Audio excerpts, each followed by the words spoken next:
کہ شام سے اور ایران سے کچھ لوگ آپ کی خدمت میں آئے تو وہاں سے کچھ کنیزیں بھی آئیں، ان کے بادشاہ پیغام لے کے شاہ ایران کی کنیز کو ملکہ نے کہا کہ نا حضرت عمر کی زوجہ کو دیکھ کے آنا ذرا کس طرح کی ہے۔ ہمارے ملک میں کیا کہتے ہیں؟ خاتون اول، جی خاتون، باقی سارے دونوں میں خاتون اول، ذرا خاتون اول کو دیکھ کے آنا۔ تو وہ جب آئی نا گھر میں ملنے تو کہا کہ مجھے میری ملکہ نے کہا تھا کہ عمر کی زوجہ سے اہلیہ سے ملاقات کر کے آنا، تو حضرت عمر کی اہلیہ نے نا ایک جوڑا کپڑوں کا دے دیا ملکہ کے لیے اور ایک خوشبو کی شیشی دے دی۔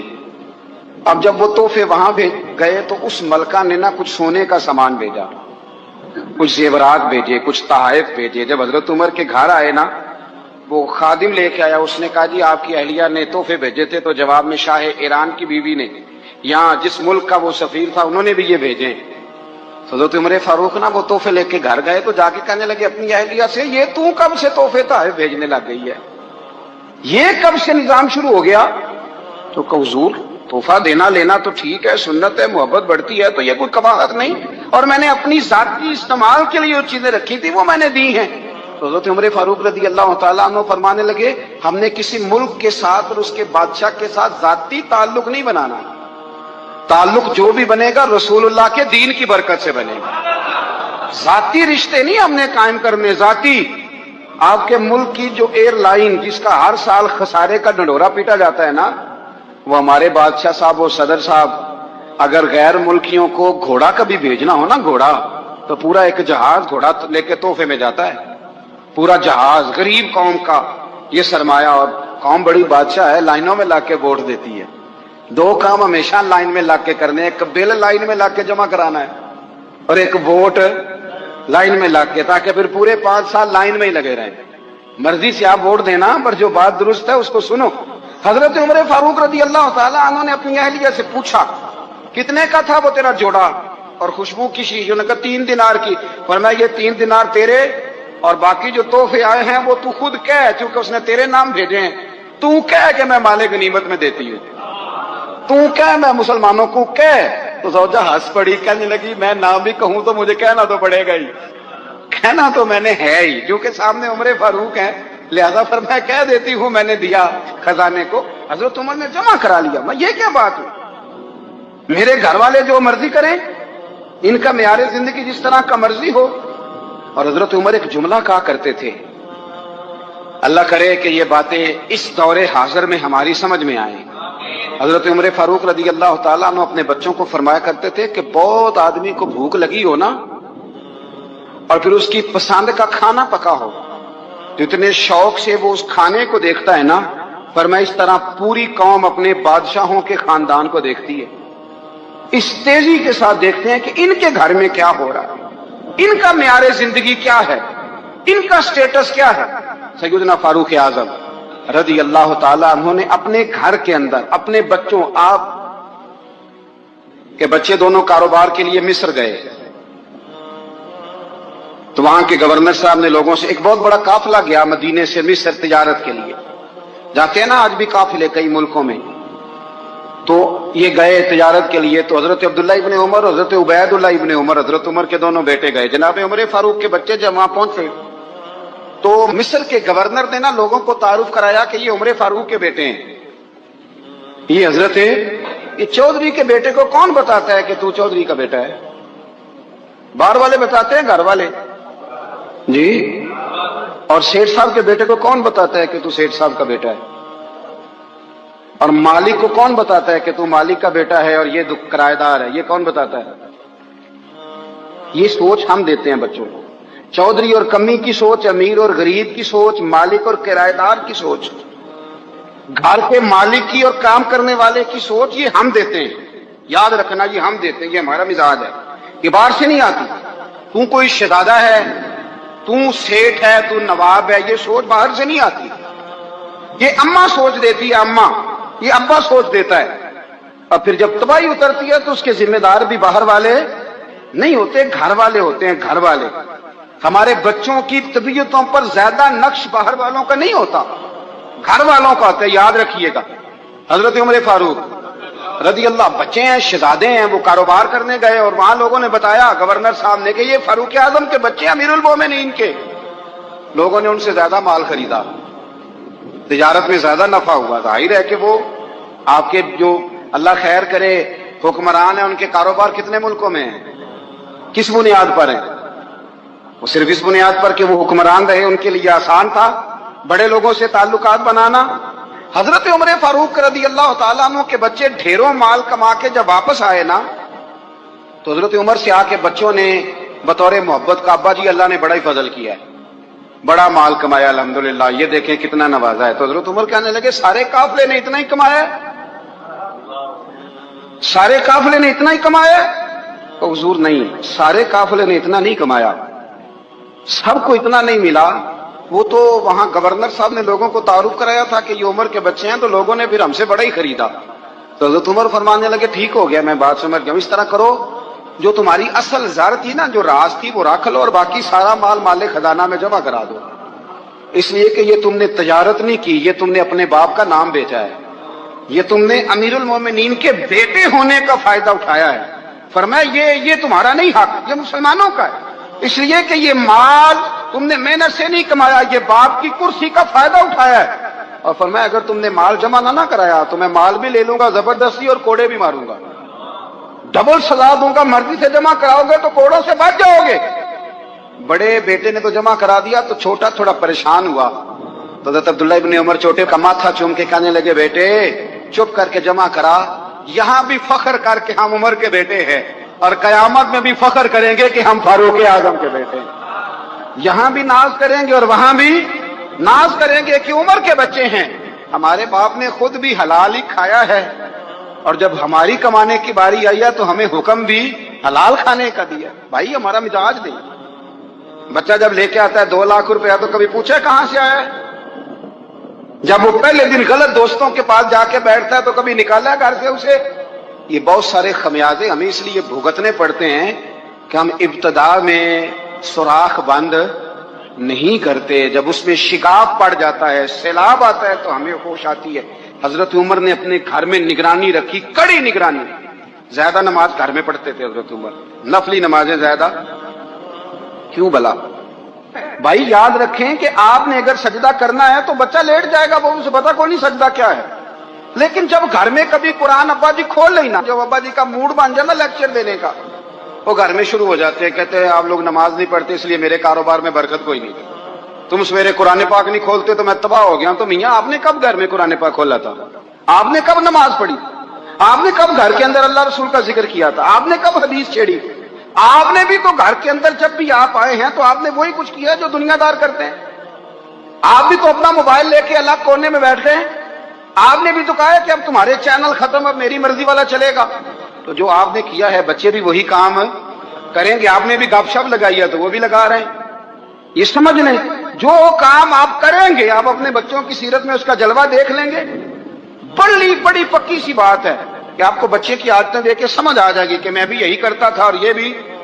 حضرت عمر فاروق رضی اللہ تعالیٰ عنہ وصال فرما گئے تو آپ کے وصال کے بعد حضرت عثمان غنی رضی اللہ تعالیٰ عنہ نے آپ کی ایک بیوہ سے نکاح کیا.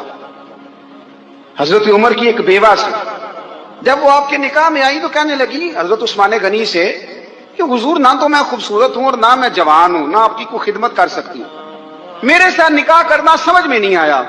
کیا شاندار جواب دیا حضرت عثمان غنی نے، کیا خوبصورت جواب دیا. فرمانے لگے میں نے اس لیے نکاح نہیں کیا کہ مجھے تمہارے حسن سے دلچسپی تھی یا تمہاری خدمت کی ضرورت تھی، میں نے تو اس لیے نکاح کیا ہے کہ مجھے بتاؤ عمر فاروق گھر کے اندر اپنے رب کی عبادت کس طرح کرتے تھے، وہ قرآن پاک کس طرح پڑھتے تھے، وہ رویا کیسے کرتے تھے، استغفار کا طریقہ کیا، کس وقت کس انداز میں وہ اپنے رب کو یاد کرتے تھے. اس لیے کہ عمر کئی دفعہ گھر سے آتا تھا تو میں اس کے چہرے پر نور دیکھا کرتا تھا، میں روشنی دیکھتا تھا، ایک معیار دیکھتا تھا. نکاح اس لیے کیا ہے کہ مجھے عمر کی جو گھر کے اندر کی عبادت ہے اس سے آگاہ کرو، تاکہ عثمان غنی بھی چاہتے ہیں اس طرح کے عمل کرو جس طرح کے عمر فاروق کر کے گئے. بھائی جب تک ہم اپنے گھر میں وہ توجہ نہیں دیں گے، وہ مزاج دیکھیں نا، ہمارے گھروں میں جب نقشہ پاس ہوتا ہے تو ٹی وی لان بھی اس میں ہوتا ہے، ڈرائنگ روم بھی ہوتا ہے، نماز کی جگہ بھی ہوتی ہے نقشے میں. صحابہ جب گھر بناتے تھے تو ایک مسجد بیت کا نقشہ پاس کرتے تھے، ذہن میں رکھتے تھے کہ یہ کونا نماز کے لیے، وہاں جوتے لے کے کوئی نہیں جائے گا، وہاں نماز پڑھی جاتی تھی، عورتیں وہاں اعتکاف کرتی۔ ٹی وی لان تو آ گیا ہے، اور گھر کے اندر ٹی وی رکھنے کے لیے تو ایک کمرہ الگ سے بنا دیا گیا ہے، اور اب جو نئے نقشے پاس ہو رہے ہیں اس کے اندر گھروں کے اندر جگہ بنائی گئی ہے جہاں کمپیوٹر رکھے جائیں، اور بچوں کے لیے وائرنگ ہوگی نیچے تاکہ انہیں کوئی مشکل درپیش نہ ہو۔ یہ ساری چیزیں ہم نے نہانے کے لیے گھروں کے اندر اتنے اتنے بڑے واش روم بنائے ہیں کہ لگتا یہ ہے کہ سوائے نہانے کے اور کام ہی نہیں کوئی گھر میں ہوگا، ہر چیز آ گئی۔ پر اللہ کرے کوئی تفسیر بھی ٹیبل پہ پڑی نظر آئے، کوئی حدیث کی کتاب بھی ٹیبل پہ پڑی نظر آئے۔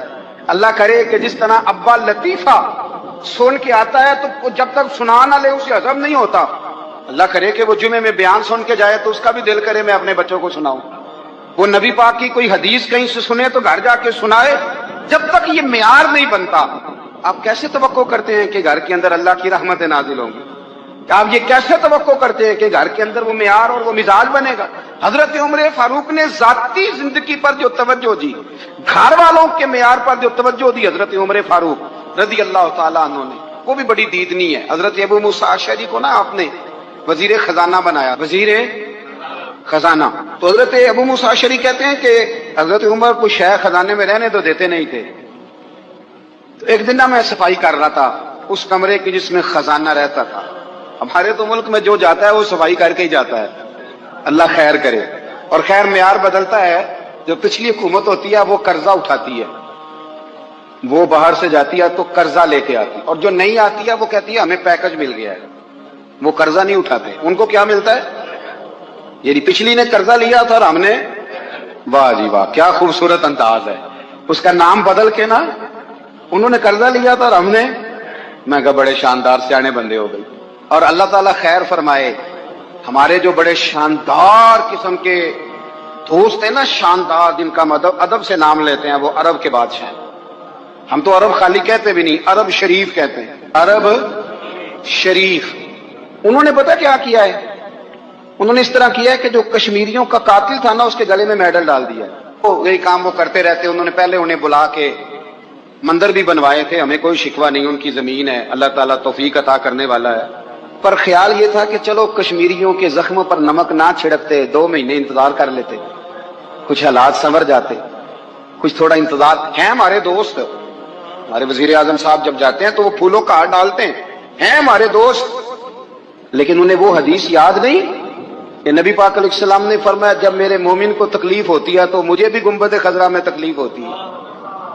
انہیں نہ کشمیریوں کا خون یاد نہیں آیا، انہیں برہان بانی کی کٹی ہوئی لاش یاد نہیں آئی، انہیں 30,000 بیوہ عورتیں 30,000 بیوہ عورتیں یاد نہیں آئی، 30,000 بیوہ عورتیں جن کے سواگ گزر گئے، اور انہیں 1.25 لاکھ یتیم بچہ یاد نہیں آیا جو یتیمی کی زندگی گزار رہا ہے، اور اس کے باوجود بہت بڑے ذمہ دار ہے وہ۔ مجھے پڑھ لینے دو آج احمد فراز کا شعر، وہ ہمارے مکتب کوئی ایسا نہیں کہ وہ مولوی تھا، وہ غیر جانبدار تھا، پر مجھے آج پڑھ لینے دو اس کا شعر، ایک کلیجے کا درد ہے، پڑھ لینے دو۔ اس نے کہا تھا کہ پڑھتا ہوں تو کہتی ہے یہ خالق کی کتاب ہے، مثل یہودی یہ سعودی بھی عذاب، اس قوم کے بارے میں کیا لکھوں فراز، کعبے کی کمائی سے جو پیتے ہیں شراب، کعبے کی کمائی سے جو پیتے ہیں شراب، اس قوم کے بارے میں کیا لکھوں فراز، کعبے کی کمائی سے جو پیتے ہیں شراب۔ میں خیال نہیں آیا تمہارا صرف دین یہ ہے کہ قبریں گرا دو، مزارات گرا دو، فقط یہ دین ہے؟ کوئی نبی پاک کے روزے کی طرف منہ کرے تو اسے مشرک کہو، یہ دین ہے؟ اس کا نام مذہب رکھا ہے تم نے؟ مذہب تو اس کا نام ہے کہ جو رسول اللہ کا نام لینے والا ہے وہ ہمارا یار ہے، اور جو نبی پاک کا نام لینے والا نہیں، ہمارا اس سے کوئی تعلق، یہ دین ہے۔ حضرت عمر فاروق کی سیرت سنا رہا ہوں، حضرت عمر کی۔ حضرت ابو موسیٰ اشعری نے ایک عیسائی کو منشی رکھا تھا، اکاؤنٹ آفیسر حضرت ابو موسیٰ اشعری نے۔ تو حضرت عمر فاروق بول پڑے، کہنے لگے تمہیں مسلمان کوئی نہیں ملا تھا؟ کلمہ گو نہیں تمہیں نظر آئے؟ کشمیریوں کی لاشیں نظر نہیں آتی؟ ان کا خون بہ رہا ہے، تباہی اتر رہی ہے، اور تم قاتل کو گولڈ میڈل پہنا رہے ہو۔ اور یاد رکھنا، جب مسلمانوں کی بچیاں روندی جاتی ہوں نا تو پھر اسلام امن کا درس نہیں دیتا، پھر اسلام جہاد کی بات کرتا ہے۔ پھر اسلام جہاد کی بات کرتا ہے، جہاد کی۔ وہ قومیں غیرت مند نہیں ہوتی کہ جن کے گھروں میں آگ لگی ہو اور وہ غیروں کو ہار پہناتی پھرے۔ اللہ کا کچھ خوف کرو، زندگی مختصر ہے۔ دبئی میں کتنے رہے اور کتنے چلے گئے، خدا را کچھ خدا۔ تم سے اچھے تو وہ نیو یارک کے رائٹر ہیں جو کم از کم اپنے کالموں میں کشمیر کی بات کرتے ہیں۔ تم سے اچھا برطانیہ کا وہ شخص ہے جو کم از کم بی بی سی لندن پہ رپورٹ جاری کرتا ہے تو کہتا ہے کشمیر پہ ظلم ہو رہا ہے۔ تم سے تو وہ اچھے رہ گئے، تم نے بات کرنا تو دور کی بات، تم نے دشمنوں کے گلے میں ہار پہنانے شروع کر دیے۔ کل جب پوچھیں گے بلا کے تم کو اپنے سامنے، کیا جواب جرم دو گے تم خدا کے سامنے؟ بڑی تکلیف ہوئی، بڑی تکلیف ہوئی۔ وہ نا منصور حلاج کو پھانسی دی جا رہی تھی تو حضرت جنید بغدادی بھی آ کے دیکھنے لگے تو منصور حلاج کہنے لگے بابا سارا زمانہ دیکھے پر تو نہ دے، سارا زمانہ تماشا دیکھے انہیں تو پتا کوئی نہیں نا، تو نہ دیکھ۔ عرب شریف والو، ٹرمپ اسے انعام دیتا تو تکلیف کوئی نہیں تھی، ملکہ وکٹوریا اسے انعام دیتی تو تکلیف کوئی نہیں تھی، پر تم تو نہ ایسا کرتے، تم تو اپنے تھے، تم تو کلمہ گو تھے، تم تو یہ ظلم نہ کرتے، تم تو یہ حرکت نہ کرتے۔ میں کہتا ہوں ٹھہر ہی جاتے، جانا نہیں دنیا سے، اللہ کے حضور حاضر نہیں ہونا۔ جب رسول اللہ قبر میں آئیں گے تو کیا جواب دو گے؟ خدا را، حضور نے فرمایا تھا گناہ روک نہیں سکتے تو دل میں ہی برا جان لو۔ ذالک اضعف الایمان، یہ کمزور ایمان ہے، کم از کم اتنی حد تک تو آ جاؤ، دشمن سے گلے تو نہ ملو۔ خدا را سمجھے، ہمارا پہلا تعارف یہ ہے کہ ہم رسول اللہ کے غلام ہیں۔ اقبال نے کہا تھا وطن کا بت نہ بنانا، وطن کو بت نہ بنانا۔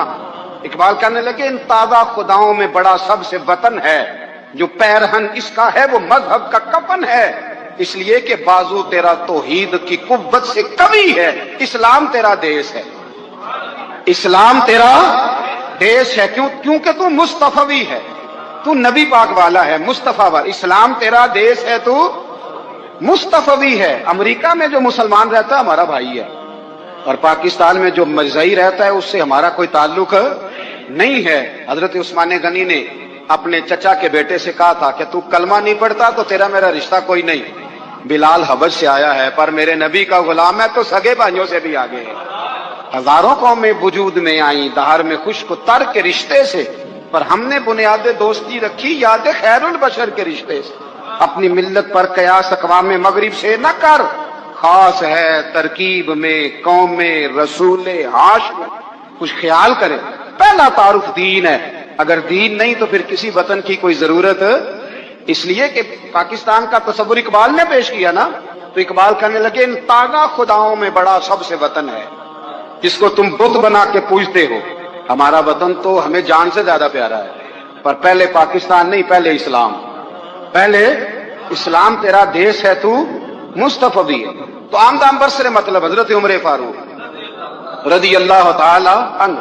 حضرت سیدنا ابو موسیٰ اشعری کہتے ہیں کہ میں نے نا صفائی کی، مال غنیمت کی میں نے صفائی کی تو ایک دینار مجھے نا کہیں پڑا ہوا مل گیا، تو فرماتے ہمیں اجازت ہوتی تھی کہ ایک دینار ہم اپنی مرضی سے کہیں خرچ کر۔ تو حضرت عمر کے بیٹا گزر رہا تھا تو حضرت ابو موسیٰ اشعری کہتے ہیں میں نے صفائی کی تو ایک دینار نکلا، تو میں نے وہ ایک دینار نا حضرت عمر کے بیٹے کو دے دیا۔ میں نے کہا لو بیٹا اپنے چچا کی طرف سے تحفہ۔ تو گھر جا کے انہوں نے حضرت عمر کو بتایا کہ چچا نے پیسے دیے ہیں، چھوٹے بچے تھے۔ حضرت عمر نے حضرت ابو موسیٰ اشعری کو بلا لیا اور بلا کے فرمانے لگے میں تو تمہیں اپنا دوست جانتا تھا اور تم نے میری اولاد کو ہی دنیا دار بنانا شروع کر دیا، میرے بچوں کو ہی تم نے دنیا دار پیسوں پہ لگانا شروع کر دیا، میں تو تمہیں یار سمجھتا تھا۔ فرمایا تمہیں چاہیے تھا میرے بیٹے کو نصیحت کرتے کہ بیٹا پیسوں سے رب راضی نہیں ہوتا، اس کی رضا والے کام کیے جائیں تو رب راضی ہوتا ہے۔ اور فرمایا تمہیں کوئی اور گھر نہیں ملا تھا تباہ کرنے کے لیے، میرا ہی گھر ملا تھا، اٹھاؤ اپنا دینار اور خبردار آج کے بعد میرے بچوں کے ساتھ یہ والی نیکی نہ کرنا۔ اور ہمارا کیا سٹیٹس ہے؟ دوستی ہے یہ اس سے جو تحفے زیادہ دے، جو بچوں کو خراب کرنے میں مدد زیادہ کرے اس کے ساتھ گرانا۔ حضرت عمر نے گھر پہ اور سب سے بڑھ کر اپنی ذات پہ توجہ کی۔ حضرت ابو مالک رضی اللہ تعالیٰ عنہ کہتے ہیں میں عمر کے پیچھے پیچھے ایک باغ میں گیا، اکثر اس باغ میں جایا کرتے تھے، اور عمر جا کے نا تو درخت کے نیچے بیٹھ گئے اور فرمانے لگے وہ امیر المومنین اللہ سے ڈر جا، ورنہ جس رب نے حکومت دی ہے وہ عذاب بھی بڑا دے گا، ڈر جا رب سے۔ کبھی ساری زندگی حضرت عمر نے اپنا کوئی تعارف نہیں کرایا، کبھی نہیں. ایک بندے نے آپ کے سامنے تعریف کر دی آپ کی تو فرمانے لگے تو خود بھی ہلاک ہوا اور مجھے بھی ہلاک کر دیا. کیا ضرورت پڑی ہے میری تعریفیں کرنے کی؟ اتنی دیر میری تعریف میں لگائی. اللہ کا ذکر کرتا رب تجھے ثواب دیتا، حضور پہ درود پڑھتا تو رب تیرے اوپر رحمتیں نازل کرتا. کس چکر میں؟ آج جتنا اچھی کوئی خوشامد کرے اتنی اچھی وزارت ملتی ہے، جتنی اچھی اس کو جو ہے وہ چاپلوسی کرنی آیا درجہ بھی اسے اتنا ہی اچھا ملتا ہے. حضرت عمر فاروق رضی اللہ تعالیٰ عنہ آپ کے بیٹے کہتے ہیں، صاحب فتوح الشام نے لکھا ہے، آپ کے صاحبزادے کہتے ہیں میں نکلا تو میرے ابا جی نا اپنی پشت پر مشکیزہ رکھ کے کنویں سے پانی بھر کے آ رہے. میں دوڑ کے آگے گیا، میں نے کہا ابا جی مجھے دے دے. فرمانے لگے بیٹا تیرا کیا خیال ہے، کوئی اور نہیں تھا مشکیزہ بھر کے لانے کے لیے، تیرا کیا خیال ہے؟ کہا ابا جی بڑے لوگ تھے پر آپ کیوں اٹھا رہے ہیں؟ فرمانے لگے نفس نا ذرا میرا بڑا ہو گیا تھا، اسے ذرا ذلیل کر رہا ہوں، ذرا اپنا محاسبہ کر رہا ہوں. یہ مجھے کہہ رہا تھا تو بڑی چیز ہے، تو میں نا ابھی مشکیزہ گھر رکھ کے آؤں گا، پھر تیری ماں نے مجھے کہا ہے کہ گھر میں لکڑیاں کوئی نہیں جلانے کے لیے، پھر میں جنگل سے لکڑیاں کاٹ کے لاؤں گا. اب میں امیر المومنین بن کے نا تو میرا نفس تھوڑا بڑا ہو گیا. اب یقین کریں ہمارا ہاضمہ خراب ہو جاتا ہے جب تک ہمارا تعارف صحیح نہ ہو، ہمارا تعارف ٹھیک نہ ہو. میں یہ ہوتا ہوں، میں وہ ہوتا ہوں. چھوڑ مٹی دیں تے مٹی رہنا ہی، مٹی دیں تے مٹی دیں تے مٹی رہنا ہی. ایویں کادی بلے بلے اج مٹی دے اتے بندیا تے کل مٹی دے تھلے. مٹی دیں تے مٹی رہنا ہی کادی بلے. مجھے پوچھ لو، مجھے جان لو، میرا نام لے لو، میں بھی آیا ہوں، میں بھی ہوتا ہوں، میرا بھی یہ تذکرہ ہے. میں بدکار پرانا خادم کسے در ملی نہ ٹوئی، اے تے واصف یار نے نظر جو کی تھی تے واصف واصف ہی ہوئی. یہ تو بڑی بات کی بات ہے، تو بات کی بات ہے صاحب، ورنہ من نانم کے من نانم جو ہم ہیں اس کا ہمیں پتا تو ہے نا بھائی. کبھی بھی یہ جو ذات کا چکر ہے نا، میں بھی ہوں مجھے بھی، او بھائی یاد رکھو میں کون ہوں. یہ جو نام نمود اور یہ خواہشیں اور یہ جو وقار، یہ تو کمزور لوگوں کا طریقہ ہے. جس کو اپنا تعارف کرانا پڑ گیا اس سے بھی زیادہ کمزور کوئی ہے. فوٹو میں دکھاتا پھرتا ہے فلانے کے ساتھ فوٹو فلانے، تو کمزور بندہ یہ کام کرتا. حضرت عمر فاروق اللہ اکبر، حضرت عمر جیسا بندہ 24 لاکھ مربع میل کا حکمران، اور شاہ روم کو خط لکھ کے کہتا ہے میں منت نہیں کرتا میں حکم دیتا ہوں. اتنا تگڑا بندہ. جنگ قادسیہ کے لیے حضرت سعد بن نبی وقاص کو بھیجا. فتوح الشام پڑھ کے دیکھیں. حضرت عمر بڑے پریشان ہیں، اتنے دن ہو گئے کوئی رپورٹ ہی نہیں آئی. اب تو موبائل ہے نا، تو ایک ایک منٹ کی رپورٹ لیں آپ، بلکہ آپ ایک منٹ کی فوٹو لیں. آپ رپورٹ تو دور رہ گئی. حضرت عمر فاروق رضی اللہ تعالیٰ عنہ بڑے پریشان ہیں کہ قادسیہ میں حضرت سعد بن نبی وقاص کے ساتھ لوگ جہاد کرنے گئے، رپورٹ کوئی نہیں آ رہی. اتنے پریشان تھے کہ باہر نکل کے نا اس رستے پہ بیٹھ جاتے جو رستہ قادسیہ کی طرف سے آتا تھا. اس جو بھی آتا جاتا پوچھتے جنگ کے کیا حالات ہیں. ادھر جب اللہ نے فتح دے دی نا تو حضرت سعد بن نبی وقاص رضی اللہ تعالیٰ عنہ نے نا ایک قاصد کو خط دے کے بھیجا. کہنے لگے عمر کے پاس جاؤ، انہیں اطلاع دو کہ الحمدللہ اللہ نے اسلام کو فتح عطا کر دی. یہ حضرت عمر کو جا کے دینا. وہ بڑے پریشان ہوں گے. وہ جو اس زمانے میں اس طرح ہوتا تھا کہ کئی دور دور سے صحابہ جو دوسرے شہروں کے ملکوں کے رہنے والے ہوتے تھے وہ بھی آ کے شامل ہو جاتے تھے جہاد میں. کوئی ایک دفعہ مدینے آیا، کوئی 2 دفعہ آیا، پھر اپنے اپنے علاقوں میں. بہت سارے لوگوں نے زیادہ دفعہ حضرت عمر کو دیکھا بھی نہیں تھا. وہ جو قاصد خط لے کے آیا تھا نا اس نے ایک آدھ دفعہ دیکھا تھا. حضرت عمر بوڑھے ہو گئے، وہ پہچانتا نہیں تھا. میری بات کی سمجھ آ رہی ہے آپ حضرات؟ ادھر سے وہ خط لے کے آ گیا. حضرت عمر مدینے سے باہر نکل کے اس روڈ پہ بیٹھے تھے جو قادسیہ سے آتا تھا. جب اس آدمی کو آتے دیکھا تو حضرت عمر اٹھ کے کھڑے ہو گئے. فرمانے لگے قادسیہ سے آ رہے ہو؟ وہ کیا کہتا ہے؟ پٹے پرانے کپڑے، ٹوٹے ہوئے جوتے، سر پہ پرانی پگڑی. کہنے لگے غلام مدینے کے رہنے والے ہو؟ حضرت عمر کہنے لگے ہاں مدینے کا ہوں. کہا میں قادسیہ سے آیا ہوں، الحمدللہ اللہ نے اسلام کو فتح دے دی ہے، الحمدللہ کفر کی کمر ٹوٹ گئی ہے. اس نے یہ بات کر کے تو گھوڑے کو ایڑی لگائی، گھوڑا دوڑنے لگا مدینے کے. حضرت عمر بھی ساتھ ساتھ دوڑ رہے. فرمانے لگے اچھا بتاؤ خالد بن ولید کا کیا حال ہے؟ تھوڑا آگے جا کے فرمانے لگے اسامہ بن زید کیسے ہے؟ وہ کہتے ہیں ٹھیک ہے. پھر اس نے اور گھوڑا. عمر ساتھ ساتھ دوڑ رہے ہیں، ساتھ ساتھ. 24 لاکھ مربع میل کا حکمران، ایک جوتا پیر سے نکل گیا، عمر دوڑ رہے ہیں. آگے جا کے پوچھتے ہیں سعد بن نبی وقاص کا کیا حال ہے؟ تو حضور وہ بھی ٹھیک ہے. کتنے لوگ میرے شہید ہو گئے مسلمانوں میں سے؟ کہنے لگا صحیح گنتی کا نہیں پتا، یہ لفظ ادا ہوتے ہوتے مدینے کی سرحد آ گئی.